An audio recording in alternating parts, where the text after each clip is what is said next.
This ain't his days, no. 40 on me, that's a bribe. You not sanction on the block. Send 100 shots to your top. You know I'm like that. 3-1, but I still fight back. Keep the pistol on the right like a right tap. Let's go. So. Today's video is sponsored by Blue Heart Love Dating App. This app will help you find your perfect love. Use our code Wansee50 to get a 50% discount on any plan, and you'll help our channel too. So why don't you check out the link in the description? During the late 90s, I was at a very low point in my life. I was a drug addict wandering the streets of downtown Los Angeles, eating out of trash cans, sleeping under bridges, and asking random bypassers for spare change. Looking back, I have nothing but regret for that time in my life, but this story is about the incident that made me sober up and turn my life around. One night, I was sleeping under a secluded highway overpass. It was fairly isolated because of its location on the outskirts of the city, and saw little to no police presence. My sleeping spot overlooked a concrete foundation that had stretched on for about 50 yards. It was a pretty long walk to get back to the city from this area, so after a long day of panhandling, I slipped into my sleeping bag and began to doze off. I was suddenly woken up by the sounds of screaming. I turned on my side to see a car parked under the overpass. There were no lights on, but the vehicle's windows were down, and I could tell that there was a commotion taking place inside the cab. Now, I know what you might be thinking. At first, I thought the same thing too. Oh yeah? You thought what I thought? Which was... That's none of my damn business. Let me go back to sleep. Maybe someone was getting lucky. But these were not screams of pleasure. They were screams of agony. I watched in horror as the passenger side door of the car then flung open, and a skimpily dressed woman exited the car. She was holding her leg and was trying her best to limp away from the car. I was frozen in place, almost not believing what I was witnessing. The girl was begging for her life as she awkwardly staggered away from the vehicle. The driver's side door then opened, and a figure emerged from the car. The person that emerged from the car then pointed a gun at the girl, then shot her. Damn! I remember closing my eyes as soon as the gun went off, and then opening them to see the woman sprawled out on the ground. She was on her back, and the way her head was positioned was as if she was looking at me.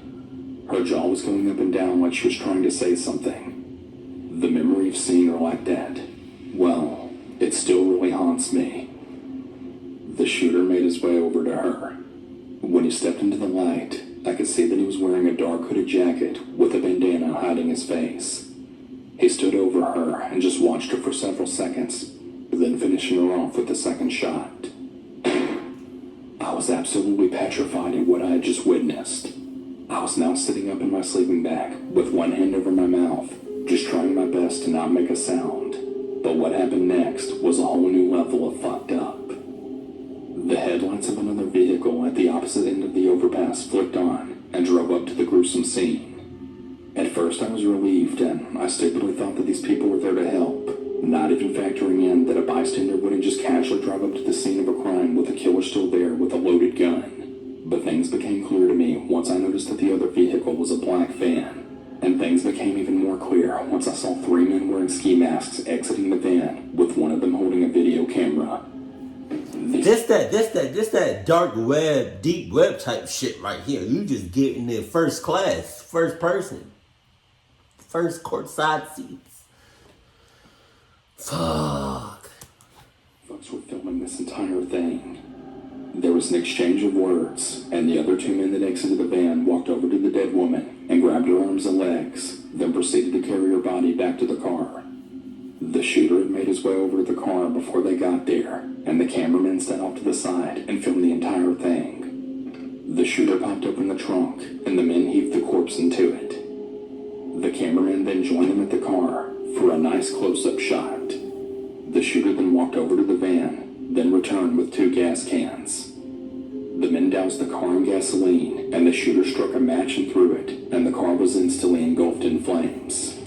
The foreman and myself watched as the car burned. As I stared into the fire, I became numb. I had apparently reached my scare limit, and now I was just angry. Angry at these animals for what they had done. was an addict or a hooker. No one deserves to die like that. Murdered under an overpass in cold blood. The fact that there were others there filming the whole thing pissed me off even more. The four men eventually popped back into the van, then left. A short while later, I had emerged from the overpass and made my way to the nearest payphone to call the police. I don't think the police took me seriously at first, until I led them to the burning car. I was questioned for hours by detectives, and yes, they did suspect me, a homeless junkie, of foul play, but I stuck to my story.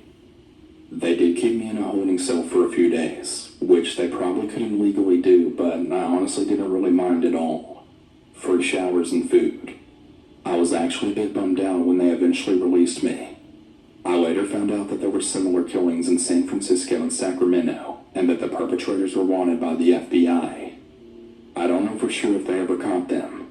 I only hope that they did. After that night, I decided that I had enough of living on the streets.